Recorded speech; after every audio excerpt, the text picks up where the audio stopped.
All right, here we go. Here it is again. Updates. Hey, my. I got it right here. Oh, her face almost went into that rock. Uh-oh. Oh.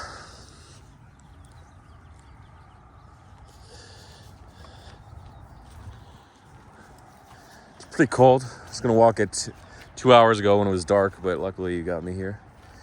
Looks like Our Lady, see, her web's gone now. It's at night. And she's back in the hole. Lives down there. She probably lives closer to the top. She probably has a little web that she sits on inside there. So. But this wasn't here. Her sticks are there. I don't know what that is. But anyway, we'll see her again. When will I see you again? When will I see her again? Bum, bum, bum. Okay, so Crypto Vlog, October 12th. 12th? Ah, shoot, I didn't look at the date yesterday. Yeah, is it Thursday? Yeah, it's Thursday, October 12th, 2023. Big update. First, I want to say, if you're going to the Trump rally, you can buy the NFT on OpenSea, Win Trump Prize Gala Dinner. The dinner's on November 13th. You got to register by Friday, maybe Friday night. I think we have like a day and a half. So 0.8 ETH, what would that be? Around $1,220 or something. So get in there. Buy the NFT if you want to go. There might be some cheap NFTs. People don't realize after today or after a day and a half, it's too late to redeem, and then the prizes are just prizes. But anyway, this is the last day. Maybe they'll extend it. Maybe they'll let people burn. There's the moat. It's a swamp now. It's like your ass after a big dump, right? All swampy. She could technically be digging out a snake. They go into their holes. They go under piles of debris, foliage, right? Okay, so that's the Trump update. If you're going to the gala, I will be there. I will be featured there. If you want to rob me, if you want to take all my crypto, it's probably only a couple 100,000 now. Is it worth the crime? Probably not. Maybe I will be doing a world tour. You can try to get me on that tour, sure. Outside the U.S., the less money you have, it becomes more desirable. I mean, that sounds confusing. I mean to say, what's up there? Is that a stick, a branch? I can't tell. I meant to say, if you don't have a lot of money, it's like a scarecrow. I think it's just a lone tree on the hill. You can't really see it. I can't zoom in 3x. There. It's like a little stick. But your money, whatever money you have, becomes more valuable as you travel outside Western Europe, outside the wealthy parts of Asia, right? South America, there are wealthy parts of South America, but in terms of countries, you wouldn't call any countries in South America wealthy, even though Brazil and Argentina have economies that are stronger than, well, mainly Brazil, and then Argentina is somewhere, a few places behind Brazil. Larger than a lot of the European nations, but their economies.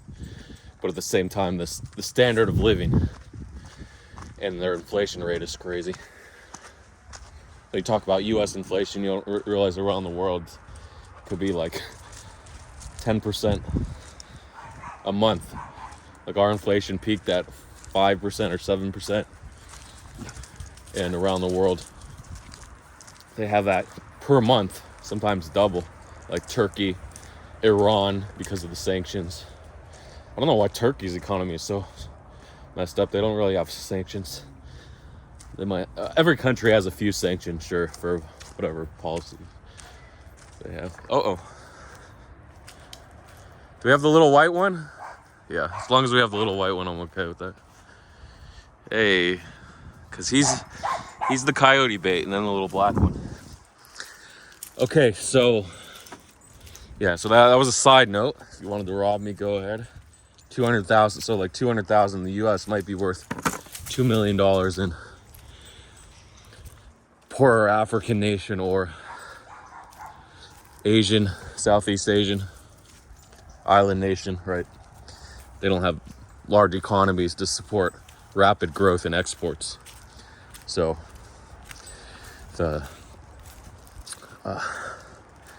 their currency tends to be worth less, and the dollar and other international currencies like the yuan, the Japanese yen, the euro, even the Australian dollar, the British pound, of course, can't forget that.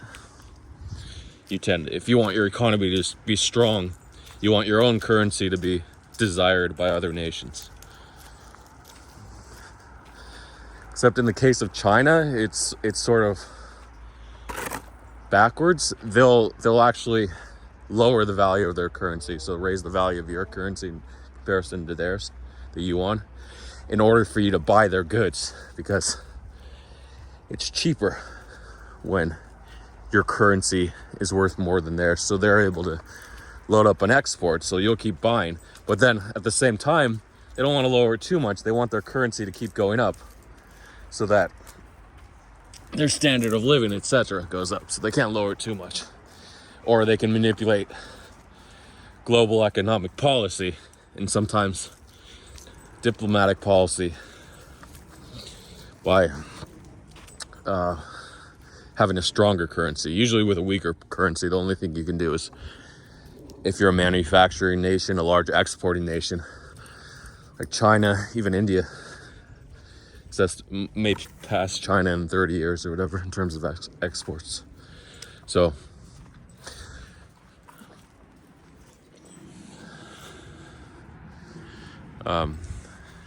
yeah. Anyway, so crypto, is it time for crypto talk? 7 minutes of intro. Time for the crypto.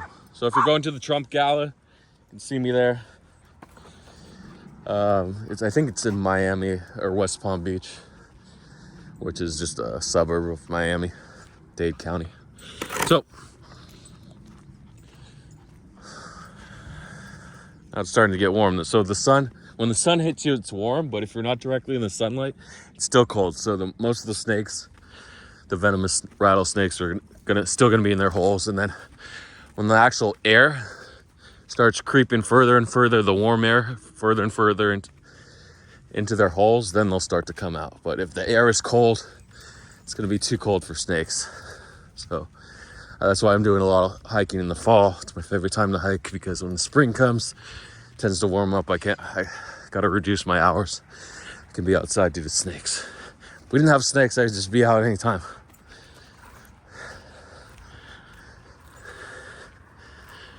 Because you don't want to walk in randomly to a snake. I mean, the odds are pretty low, but the dogs have a higher chance of getting bit. And I just thought I could do it a warm fall day a couple weeks ago, and boom, Barack gets taken out. I gotta talk about Israeli-Palestine. I'm sorry, there's so much news with this war. All the news vloggers and news outlets like myself, Duff News, where this is a feast season. We had the famine 2 years where we just had to talk about COVID. Is COVID coming back? Is it COVID? Is the vaccine harmful? Blah, blah, blah. Is Trump going to prison or not? Is he gonna stand trial? The news is so boring. Is the economy crashing? Now we got a war, right? Very exciting. Oh, I forgot last year we had a lot of Ukraine-Russia talk, but in terms of the news, just the ratings fell. People don't care about following the news on Ukraine and Russia. But now Israel, here we go. Tensions rise. Everyone, the geopolitical policy. Even though, I got to look up the death count. I thought it was like 2 million, but it seems super high. 1 million Russians and 1 million Ukrainians have died. It seems like super high. It's probably more like 150,000 each side, right? Can't be 1 million. It's only been a year. So, yeah, it's probably been more. It's probably closer to 100, 150,000 deaths. But in world wars, then you have millions of deaths per year. So I'm just talking about the scale of brutality and destruction in terms of wars here. So the Middle East, smaller region. Population of Israel, I think if Ukraine is like 60 million, I'm just guessing. Russia is 180 million or something. Population, what's Israel? I gotta look it up. I think it's like 30. Is it 30 million? I know the population of Palestinians is like 10 million. I don't know. So what's Israel? No, Palestinians is higher. It's like 15 million.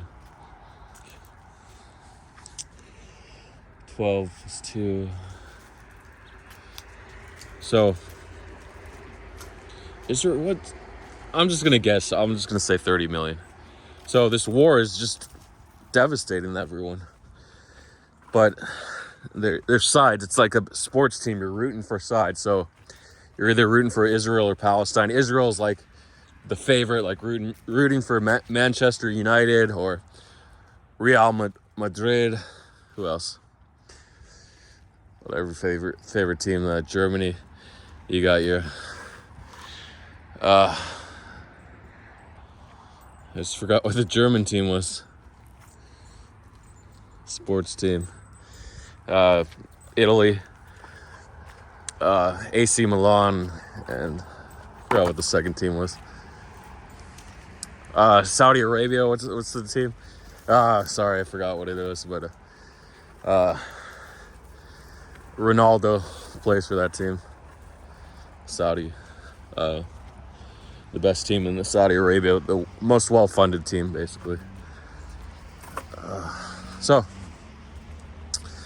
this is the team. If you're rooting for the big guys, you're rooting for Israel, you're American, you're in the West, right? Go Israel, rah, rah, rah. And then if you're rooting for the underdog, you like the little guy to win, or you like the uprising, like the revolution among the people. That's Palestine. You're rooting for the Palestinians. And you might view the Hamas terrorists, the militant group, which is basically the army, the military wing of Hamas. And Hezbollah is Hezbollah is the right wing, smaller military group of Lebanon, and then you have the majority, I think, like the official Lebanese government. So I'm not sure how that works. Actually, I don't know the full history of Lebanon, but the Lebanese civil war is comparable to the Israel-Palestine wars that have gone on the last 56 years, or actually, I should say 75 to 1948, even though there have been smaller wars since 1936 or so, when it was British Mandate Palestine. So, yeah, Britain just conquered whatever area was available. India, of course, they had the Middle East. Palestine from, well, not the full territory, but they had basically what's Israel and Palestine today. But the actual territory of Palestine stretched into Jordan and a little bit of Syria and Egypt. So the borders have shrunk, not just in Israel or Palestine, but the whole region.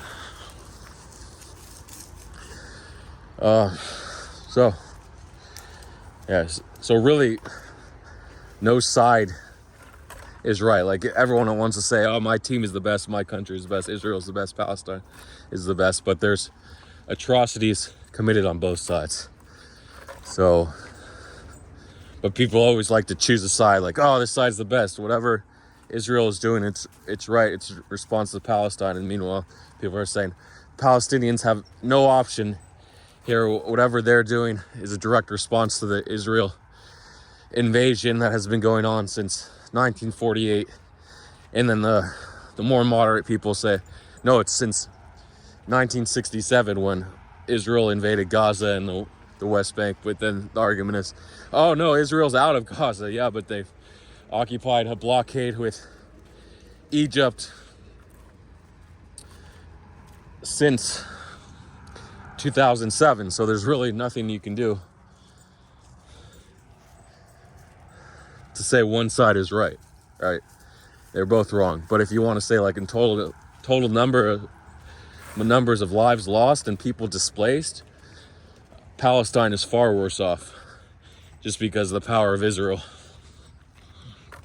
Then you could make the argument that Israel's doing it to defend their own territory.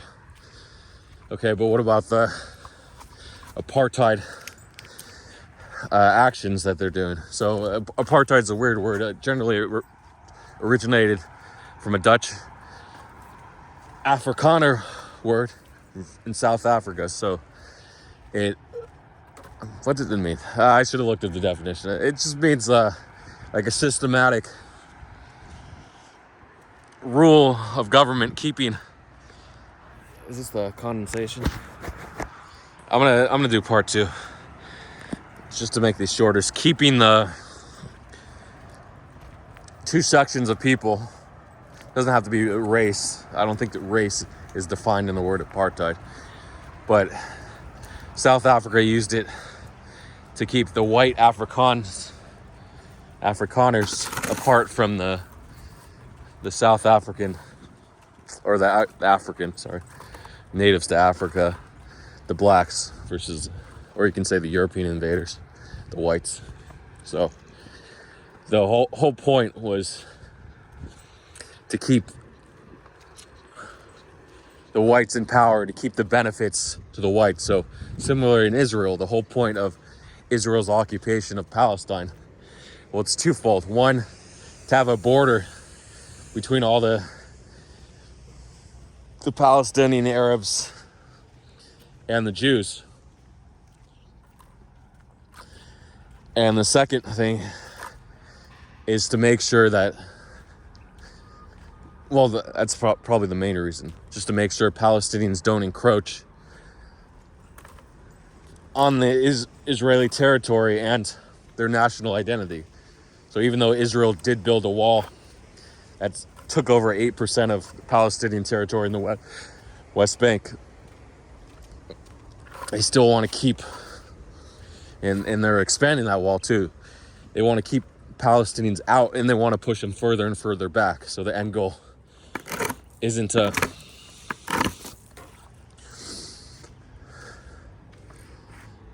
sort of enslave the Palestinians. They just want to make it harder and harder and force them to leave, basically. But that would have been like the South African government at the time, the white nationalists. Their goal too was to make it hard enough on the the native Africans in South Africa to force them to leave, right? So that was our ultimate goal, just to get them out of there. But they weren't going to leave. They were fine keeping them in little huts. So now they're called refugee camps. Basically, almost half of all Palestinians live in these refugee camps throughout Gaza and the West Bank. So again, not a great look. But at the same time, Israel's using the argument, we don't like the suicide bombers. But Israel's main goal is to keep a homeland for Jews. That's the whole purpose of why they want the territory, because it was destined, divine, what do you call it? Divine providence, there we go, for Jews to return to their homeland, which is Jerusalem, Israel, right? So because of this then that's the religious battle. So it does stem primarily from religion. They want this territory to be the Jewish homeland. Problem is, everyone else wants it. Christians, but they're not really fighting right now. But there are Lebanese Christian militia groups too during the Lebanese Civil War of the 70s and 80s.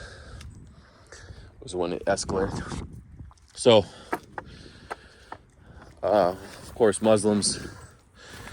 What's the significance of the Temple Mount? Isn't that where Muhammad returned or something? I know he went to Mecca, but in Medina, and then he made it to Jerusalem. So, yeah, it's a very important third holiest city in Islam as well. So everyone wants that area. So if there were no religion, then you would make an argument. Yeah, it might be easier to let the Palestinians become citizens, give them more rights, but their rights are severely restricted. But not Arabs. If they're Arab and they have Jewish citizenship, I think they have almost all the same rights. I don't know, there might be some weird Jewish rights that if you're a Jew, you can do certain things. I know if you're an ultra-Orthodox Jew, you actually get state funding. So you can practice and you don't have to work as much. You can just worship and get paid through Israeli taxes. So, oh shoot, I gotta do part 2.